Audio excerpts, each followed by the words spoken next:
Hello there, ladies and gentlemen, and welcome back to NetBattler101%, a comprehensive guide of MegaMan Battle Network. After putting an end to Fireman's StoneMan attacks, on today's episode we have double the trouble. We will have to stop a nerdy chip enthusiast from re-educating our entire school, and immediately after, put an end to a blockade set upon ACDC Town's monorail system. Yeah, you heard it right, 2 chapters of the main story back to back. So, without further ado, it's time to jack in.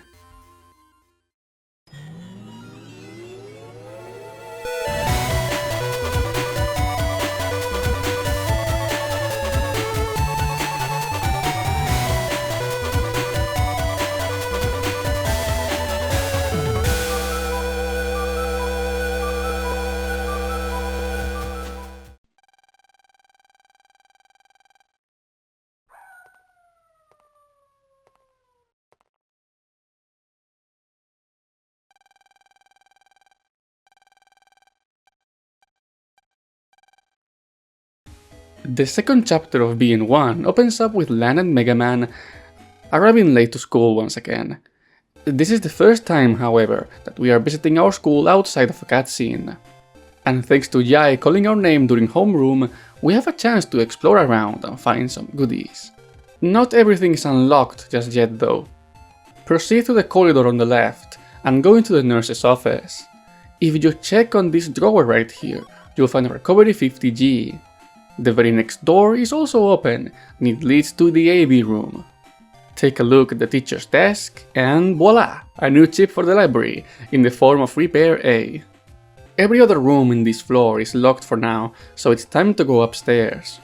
To the right is the library, and if you've checked this very specific set of books, you'll get Escape H, which will come in handy later down the line. Last but not least, go to the end of the corridor on the right, and if you check these desks, you'll get your hands on this X-Panel 1B chip. With all of that in our pockets, head to the opposite side of the corridor and enter Lan's classroom, but through the back door this time. Apparently there is a new teacher joining in. His name is Higsby and he seems to have a special appreciation for rare battle chips. With homeroom done, our only task for now is to speak to all of the characters inside this place. Pay close attention to their advice though. Once you've spoken to everyone, the next cutscene will trigger and Higsby will enter the room. Seems like Miss Marty is feeling sick, and he's going to take care of us during the next lesson. Huh. Oh, wait, did he connect his Navi to the... Well, that doesn't seem good at all. In fact, prepare yourselves because we are going head first into our second main dungeon. Talk to Dex and you'll see him getting immediately humbled by a bunch of viruses, which means it's up to MegaMan to clear this mess. Remember to talk to Mail before jacking in, since she will give us Roll R, our very first Navi chip. By using this, you'll be able to summon her to the field. I recommend you to add this chip to the folder right away, since she hits for a nice amount of damage and will also heal you for quite a nice amount. That said, let's check into the blackboard and jump straight into action.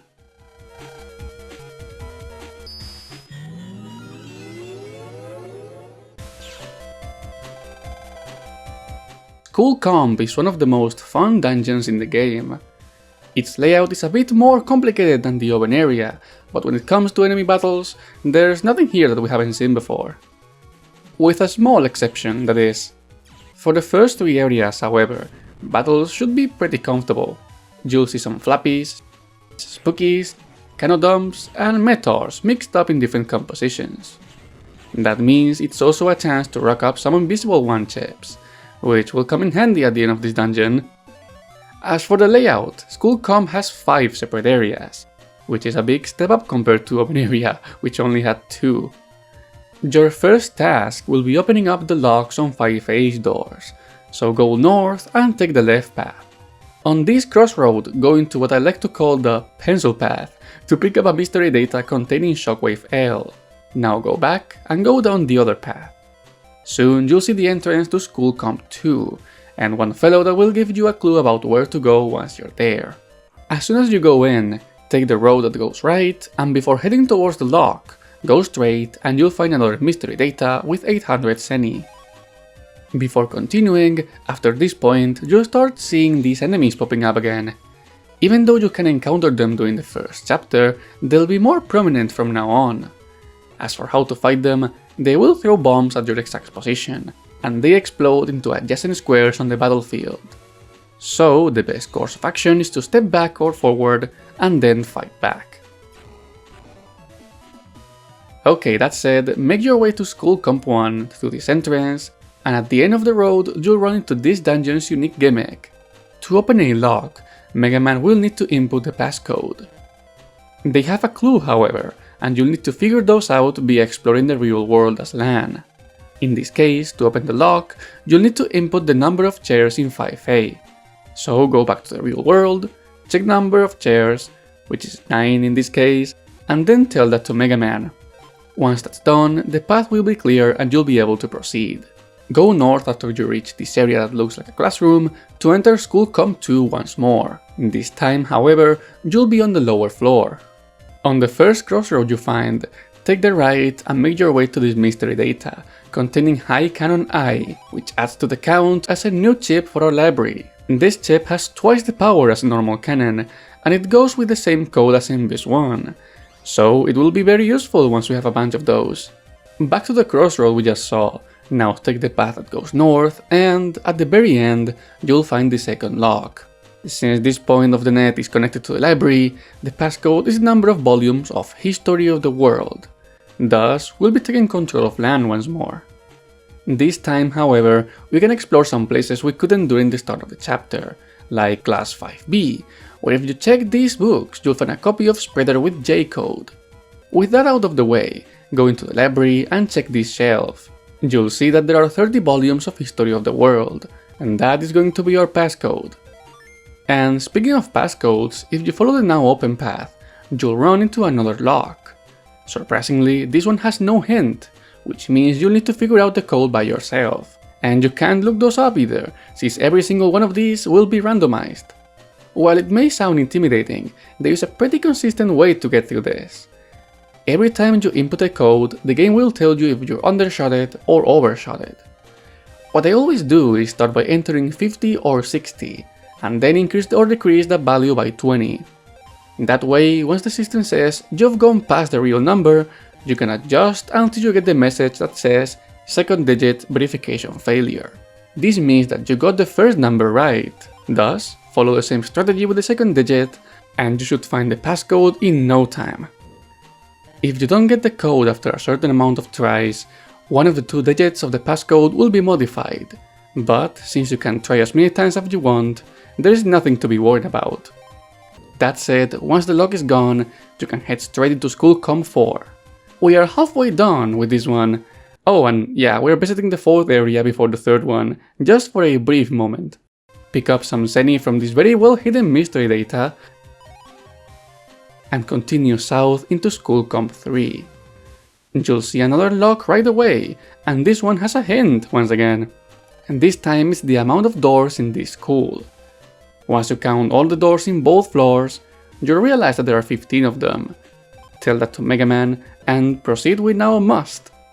Just kidding, make sure to check the pencil path because at the end of it you'll see another hintless lock. At the other side, you'll find a mystery data with a shiny HP memory inside. Now go back to the main path, and before heading to SchoolComp 4, and for real this time, remember to go south and pick up Spreader H from this mystery data. Okay, remember how I said that there were no new enemies in this dungeon? Well, while you traverse to the last two areas of the school network, you can come across these guys. These are handy viruses, and they can be quite tricky to deal with. They will always hang out at the back row of the enemy side. After a few seconds, their passive aggression will turn into just aggression, and you'll see them dive underground. Soon after, they will pop on the front row and drop a bomb on your field. Fail to destroy it before it goes off, and you'll take damage from an undodgeable hit. They will then retreat back to the back row, and then the pattern repeats. Knowing this, shockwave chips and their upgraded versions are perfect to fight them, since you'll be able to destroy the bomb and deal damage with a single hit. Same goes for any piercing attacks like shotgun, spreader, etc. Swords are also pretty useful, but you need to be pretty fast with them. Handies will always be placed along with spookies or other handies, thus getting a double delete can be tricky, but if you manage to get a rank higher than 7, they will hand over Time Bomb 1, a new chip for our library. With that, we have the chip of all of the enemies in this dungeon. Proceed now to the road on the left, head through the noodle cables, and... it's a trap! Luckily, it's an easy one to disable. Enter the AV room, check the PC in the top right corner, and MegaMan will be back to being fully operational once again. Turn left at the very next crossroad and follow the road to this mystery data with a Quake 8 chip. Back to the main path, here's another one of those hintless codes. Just use the usual method, and you'll be welcomed into SchoolComp 5. We are almost there. As soon as you get in, turn left to grab the very last mystery data in this dungeon, containing a cannon with a C code. Alright, before going any further, I'm going to make some changes to my folder, because once we go through the last lock, we'll be facing the boss of the dungeon. I chose to include the high cannon eye we found earlier, along with some Invis 1 chips. Fun fact, you'll see me exchange them for the 2 sonic waves I held inside the folder. This is because my silly bird brain mistook them for the regular shockwaves. Yeah, that's smart. Next, I exchanged some of the B code cannons for A code cannons, and that C code cannon we just got. Why'd you ask? Well, you'll see it soon. Okay, that's all for folder shenanigans. Remember to save here since we are going to attempt a very risky strat on the upcoming boss. The very last lock is linked to an ID card, and to find it, just head towards the teacher's lounge area and check the storage room to find Miss Mari tied up. I guess she wasn't sick at all, huh? Untie her and she'll give us the card to unlock the boss room. But before doing so, remember to check this drawer right here, because inside of it there's another HP memory. We are getting lots of upgrades today. Okay, now head over to the end of the hallway and introduce the card on this machine right here. As soon as you do that, the lock will allow you to enter a passcode. This one has no hint either, but you know how to handle these already. Prepare yourself though, since the moment you remove the barrier, a boss fight against NumberMan will trigger. I'm going to be honest though, this guy is hilariously easy. He's only slightly more challenging than Fireman on level 1 runs. Thus, I chose to take this as an opportunity to obtain one of the achievements of the RA set. Sticky requires us to defeat a Navi without ever moving a single step, and because NumberMan will be stationary for the entire fight, it's time to give him a taste of his own medicine and use the forbidden power of Funky Stand-In. Jokes aside, the strategy here is the following. NumberMan has only 3 attacks, and 2 of them are desperation moves, only triggered after his health goes below 50%. Until then, he'll only use his number ball attack. During this phase, you want to keep charging your buster to destroy the balls before they reach MegaMan. That is why shockwaves and sonic waves are ideal, since they can do both things in just one attack. Thank goodness my silly ass didn't take those out before. Once his health goes below 250 points, he'll stop throwing number balls and either attack with a time bomb, which is exactly the same as the one used by handy viruses, or use a dice bomb. Both attacks are functionally identical. However, dice bombs can be quite deadly because their damage depends on the number shown at the top. Unless he decides to throw one of these in front of you, you are going to tank a hit, and this is why you want to have Invis 1 chips prepared. Make sure to attack NumberMan as often as you can using charge shots or battle chips, and use Invis 1 to avoid any unwanted explosions. And this may sound tricky, but trust me, as long as you play your chips carefully, it's a pretty easy task. In fact, I managed to beat this on my first try, despite not having any Sonic Wave chips and slightly messing up my own strategy. Anyways, eventually NumberMan will bite Saradasto and you'll be given 1000 Zeni and 2 RA achievements, the aforementioned Sticky and Running the Numbers, awarded by completing Chapter 2 of the story. Class dismissed. It's not over yet though. Once you finish the chapter, you'll be thrown into the next one right away. MegaMan reminds Lan about the power-up mentioned by Dad during Chapter 1. And since the metro line is now open, we may as well pay him a visit and get our hands on that program. So head out of class and exit the school. This is the first time we can visit the courtyard, and if you check this car right here, you'll notice that you can jack into it. And at the very center of its computer, you'll find another HP memory. Okay, that's enough school for now. Go out the door and let's head straight into the metro line. Turns out, however, that we won't be going anywhere soon. By speaking to this officer here, you'll learn that a landslide has blocked the rails, and the security system that would stop the train in case of an emergency has been hit by a virus. And that means it's up to Lan and MegaMan to take care of whoever's behind this mess. Thus, head over to Lan's home, and it's time for us to connect to the internet, so we can figure out what's going on. Remember how during episode 1 we gathered a bunch of net addresses? Well, we are going to make use of those right now. There are 3 different terminals at Internet Area 1, and we are going to make sure to activate all of those along the way to our next target. So, turn right through this branch at the start of the area and you'll run into the first of them. This gateway leads to Mail's piano, and unfortunately is the one we are going to use the least. Go back to the main path once more, follow the usual path to the top floor, and once you go down the ramp, we have a surprise waiting for us.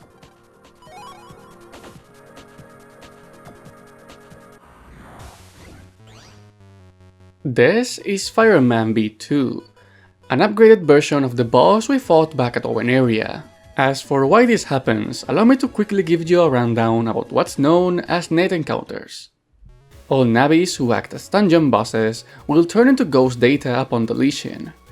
Once you have completed the chapter where they were featured in, that ghost data can be found at very specific points of the internet. Whenever you approach them, a set encounter will trigger and you will fight version 2 of that boss. B2 nabbies, unlike future entries of the franchise, are not stronger than the original counterparts, with the exception of Gutsman. Instead, they have more health, and their attack patterns are slightly faster. Whenever you defeat version 2 of a boss, you will be always given that boss's own nabby chip, no matter the rank. That means that, as soon as he goes down, you'll be given Fireman F, a new entry for the chip library. Man, today we are making progress even during explanations. Holy macaroni! Be wary though, as soon as you defeat the version 2 nabby, version 3 will begin roaming that very same internet area, adding themselves to the list of random encounters. That means that you can run into a B3 boss on the very next fight after taking out this B2 incarnation. As for the chips that these guys give out, I'll make sure to tell you more about them later down the line. Back on track, Fireman shares the same chip code as Fire Tower, so I'm going to add him to my folder right away. We had already activated the gateway to Jai's portrait during episode 1, so take the path that goes to a net dealer. After clearing the last dungeon, you should have quite a bunch of money, so make sure to invest that in buying as many HP memories as you can. In my case, I had enough money to buy all of them. You need 10,000 Zenny to do so, but if you don't have that much right now, and you don't want to farm at this moment, you can buy this at a different time. Just make sure to not forget about them. Keep heading east from there, and you'll reach the third and last terminal. You can open this thanks to Dex's net address, and it leads to his PC. Okay, with all of that done, you can head past this entry point and reach the end of the area. However, you'll realize that the entrance to Internet Area 2 is blocked by Dex. Thus, it's time to jack out and ask our rival to kindly open the way for us. Speaking of the devil, the moment you step out of Lan's door, Dex will send you a mail message, and he wants to challenge us once again. Although, before doing so, you can head over to this NPC right behind Mail's house. He wants to trade a Fire Tower F for a Dynawave R. This chip is the third and strongest version of Shockwave, which you won't be able to get normally until later in the game. So there's no reason to deny this exchange. Once you've done so, not only will you register a new entry in the library, but you will also receive the simple trade achievement. Oh, and Dynawave R is going straight into our folder, by the way. 100 damage, extremely fast, and it can hit multiple enemies. That is the power of a late game battle chip. We can now head to fight Dex, but first let me show you something cool. If you connect to Jai's telephone, which we visited before, you'll notice how it's now populated by these guys. These are swordy enemies, and they will immediately move to the front row to try and hit you with different slash attacks. And if they can't, beware because they can also steal your panels. If you can defeat them with a decent enough rank, you'll be given Longsword S, a new chip for our library, and a battle chip that's going straight to our folder too. Now, before going outside, we are going to gather two specific chips that are going to be very useful throughout the rest of the game. The first one is Dash with a G code, which is given by your usual fishy enemies, but only if you get a busting level of 9 or higher. Though you should aim for level 10 or S, since the chance to get it that way is significantly more reliable. Jai's telephone and Jai's portrait are perfect for this task, since they feature fishy enemies in compositions that can allow you to get double or triple deletes. In fact, there is one encounter that has 3 of these guys, so use your newly acquired longswords or Dynawave to take them out and get your chip. Okay, Editor Burncrow here. So, I didn't know this until I began writing the script for this video, but getting this chip took me around an hour and 20 minutes of playtime. It shouldn't take you that long. In my case, it was because I was hilariously unlucky, like missing a 25% drop 10 times in a row kind of unlucky. Still, I wanted to mention it as an example of how the game can be very mean to you. So just don't give up if something doesn't drop immediately. If you do things right, it will happen at some point. Alright, back to the video. The next piece of this puzzle you want to get is Medguard G, which drops from any Met or enemy if you defeat them with a busting level of 4 or 5. The best way to do this is to jack into the doghouse, right in front of Lan's home, where these enemies are very prominent, and then do the following. As soon as the fight starts, get hit, move 3 times, get hit again, and then defeat your Metul opponent. By doing this, you'll always lose enough points to land on either level 4 or level 5, depending on how fast you are. Since the chip has a 25% chance to drop under these circumstances, it could take you a few tries, but thanks to the setup, it's very easy to always meet the conditions required for it. Okay, now that you got those 2 chips, we can go and visit Dex, since he holds the third and last component we need. Before the fight, he's going to ask you for a recovery 50L. If you followed this guide thus far, this chip will be on your deck, since that's what we got from the fixed mystery data in Mail's piano. Once you give him the chip, it's time to fight Gutsman B2. As I said before, this guy is exactly the same as the original Gutsman, just a bit faster and with some extra HP. And just like the first fight against him, don't worry if you can't delete him quickly, since there is no reward screen after this one either.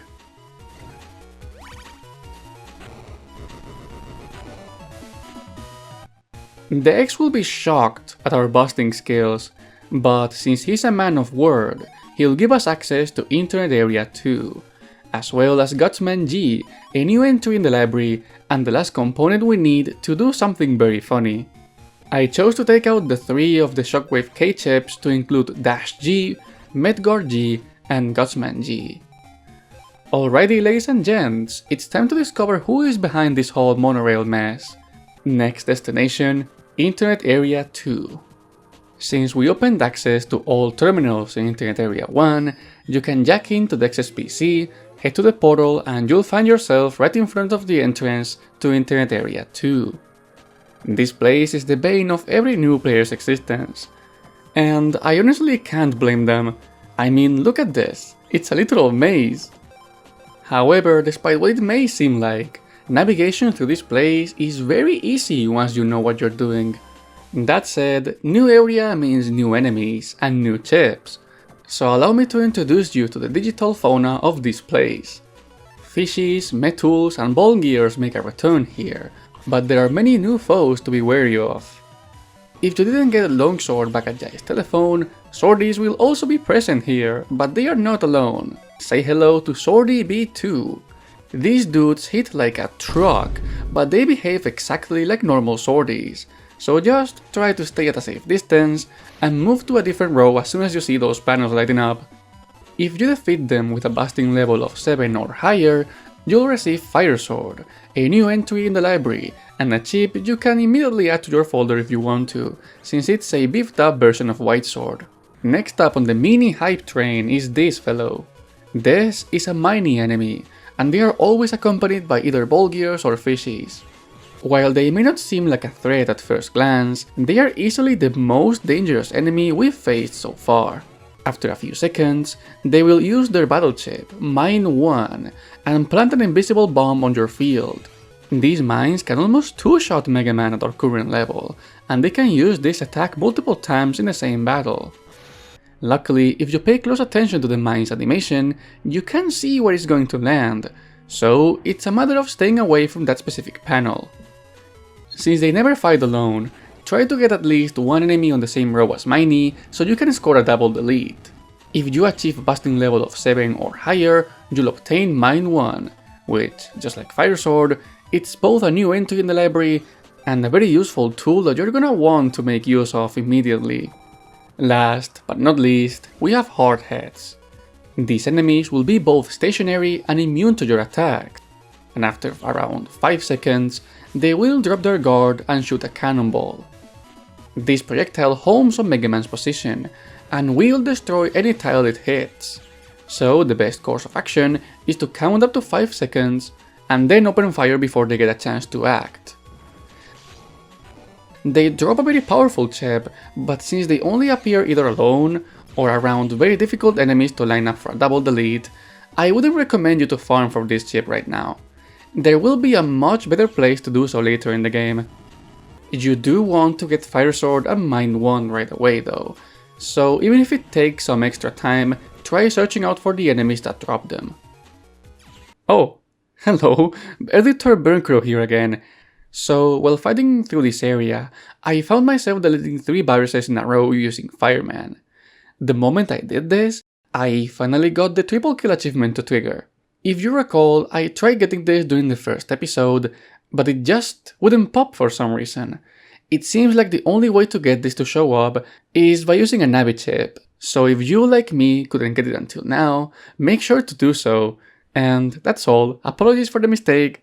Alrighty, enough enemy talk, let me guide you through this mess of noodles. Upon arrival, you'll notice this NPC right here. He will tell you that the path on the left leads to the metro line, and the path on the right goes straight into the government complex network. Thus, going left is the right choice. From here, turn left at the first intersection you'll see, and you'll find yourself going into the top floor of this area. Once you get there, take the road that goes north from this junction, and soon after, head right to get on this semi-solid path. After going down to the bottom floor once again, turn left and you'll see another ramp that goes upwards. At this point, you just need to head straight until you see this intersection, and by following the path on the right, you'll find yourself right before StoneMan. Alright, let's prepare ourselves for this encounter. I added back the 2 Sonic Wave chips we had, and changed the C-code Shockwaves for Steel A and the new chips we got throughout this area. Now remember to include Medgar G, Dash G and Gutsman in your folder, and let's fight this rocky son of a gun. StoneMan is also a pro at the millenary skill of funky standing. That's 2 stationary bosses in a row, holy cow. He's far more dangerous than NumberMan though. He has 3 different moves that you can differentiate by looking at how he telegraphs each one of them. If you see him shake the ground, he's going to drop 3 rocks at random places of the battlefield. You can tell where they will appear by looking at the shadows that spawn over affected panels slightly before the impact. So prepare your reflexes and get out of the way if you see a shadow on top of Mega Man. If you see his eyes lighting up, that means he's going to place a rock cube on one of the panels on your side of the battlefield. This obstacle can be a pain to deal with, especially if he manages to place it right in front of him. He can also be a jerk and spawn it right on top of you, which deals a decent chunk of damage. He also has a laser attack apparently, but I genuinely have never seen him using it, so it's unlikely that you'll have to deal with it. One good strategy that you can use against him is to use multiple steel chips to extend your area and then get up close to hit StoneMan with sword attacks. This way you have more space to dodge the rocks, and you'll cut through his defenses really darn fast. However, I'm going to show you a different trick this time. If you select Medguard G, Dash G and Gutsman in that very same order, you'll activate what I like to call the Jitus Deletus.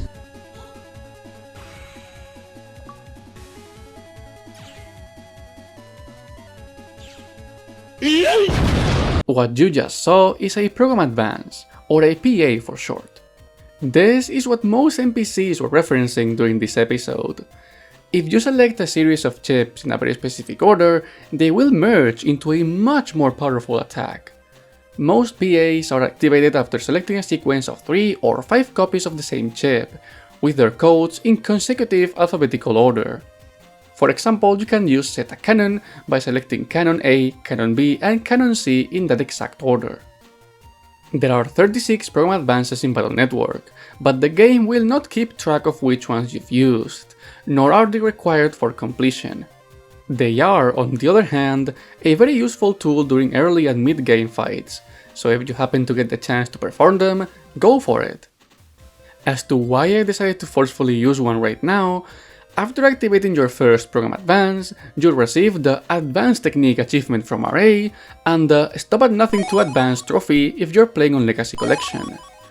If you have been using the very same folders as me, you'll currently have 3 PAs available, those being Set a Cannon, which is performed with 3 cannons in alphabetical order, Beta Sword, created with Sword, White Sword and Long Sword, all with the same code, and, of course, Guts Shoot, which is easily one of the best in the entire game. That said, the moment you defeat StoneMan, you'll obtain the Roadblock RA achievement, and you will have successfully completed the 3rd chapter of the game. Congrats! The metro line is now saved.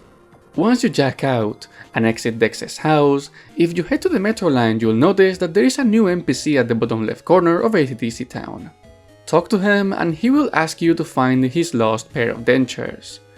To find them and complete this very short side quest, just head to the park, check these 3 to find the dentures and then bring them back to him. Doing so will award you with Recovery ADG, as well as the Gold Teeth RA achievement and the Reality Bites trophy of the Legacy Collection. Let's now make use of the metro line to finally get ourselves to the government complex, where the science laboratory is located. And, ladies and gentlemen, this is where this episode of NetBattler101% is going to end. Remember to save your progress, and let's get on with the usual summary. Well then, that was a pretty eventful episode. Double the chapters, double the prize, and that shows when it comes to completion progress.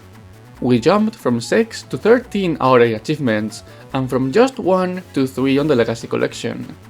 As for BattleChip Library completion, we have registered 11 new chips, placing ourselves at 33 out of 175. Also, during these 2 chapters we've leveled MegaMan up quite a bit. He's now at level 16 with 280 HP. While we got no new power-ups for his buster, those 6 HP memories have definitely given us a decent defensive boost.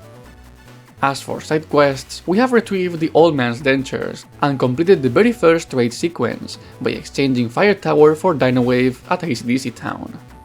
And, well, that's all folks. Guess it's my time to bid farewell, for today at least. Thank you so much for watching, and I hope you enjoyed the ride thus far. I'll see you in the next episode, where we'll tackle one of the most infamous dungeons in the game. This is Burger SP, and I hope I can see you soon. Hasta la vista, NetBattlers.